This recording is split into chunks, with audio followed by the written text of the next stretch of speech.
Imagine you own a machine that can freeze time. People use it to capture their happiest memories, family vacations, and weddings. But the real secret to the enormous wealth you generate doesn't come from selling that machine. You make money because every time someone stops time, they have to buy a special, highly expensive piece of paper from you. Once they use it, it's gone forever. If they want to capture another moment, they have to come right back to your store. For over 100 years, the world's most powerful photography company operated exactly like this. They built an untouched financial empire entirely on the recurring sale of these chemical supplies. They printed so much cash that their brand name became the universal word for capturing a perfect memory. The executives grew comfortable sitting on top of this mountain of recurring revenue, unaware that they were about to invent the very technology that would make their business model obsolete. In the 1970s, a brilliant young engineer walked into a traditional corporate boardroom.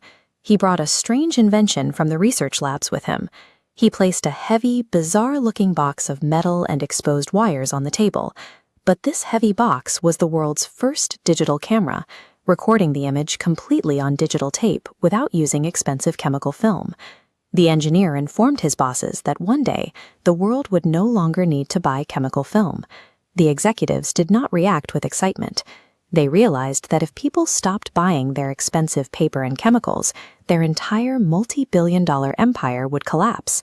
To protect their current profits, they took the world's first digital camera and locked it deep inside a dusty corporate closet. They ordered the engineer to stay silent about the invention and return to the lab. For the next 20 years, the strategy appeared to work. They continued selling billions of rolls of film, and the massive profits kept rolling in.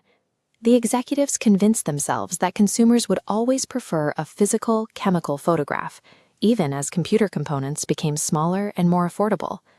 But while the giant remained focused on its paper business, tech companies overseas were quietly developing the same digital technology.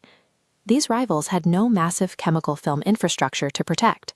With nothing to lose, they began placing affordable digital cameras on the same shelves as the legacy film.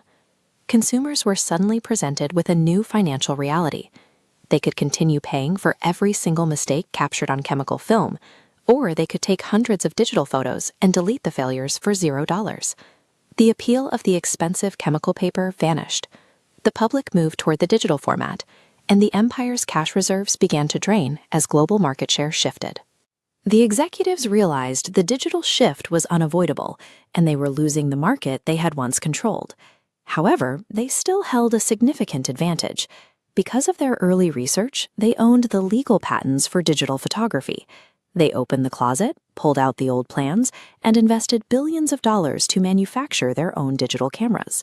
But their strategy was still tethered to their old business model. They were unwilling to simply sell a camera and move on. They wanted to maintain the recurring revenue they had enjoyed for a century. Their plan centered on building thousands of massive printing kiosks in retail stores. They expected people to take digital photos, drive to a store, and pay the company to print those digital files onto the same physical paper they had always sold. They were attempting to force a new technology into an old way of doing business. This reliance on the printing process made them blind to how consumers actually wanted to manage their digital media. As the empire deployed its fleet of expensive retail kiosks, a separate technological shift hit the market. In 2007, a pocket-sized device was introduced that combined the telephone, the camera, and the photo album. This invention changed the basic requirements of personal photography. Users no longer prioritized physical prints to share memories. Instead, they began sending photos directly across the internet to global social networks at no cost. The multi-billion-dollar kiosk strategy became a relic, as digital sharing became the standard. The empire was surrounded, out of ideas, and out of time. The collapse of the global giant was swift. The company ran out of liquidity, and its market dominance ended. The chemical factories that once employed thousands of people were shut down. The infrastructure decayed, leaving behind rusting equipment in abandoned ghost towns. The executives who had buried the digital camera years earlier were forced into a federal court to file for total bankruptcy. To pay their creditors, they were forced to auction off their most valuable assets, the thousands of digital patents created in their own labs decades prior.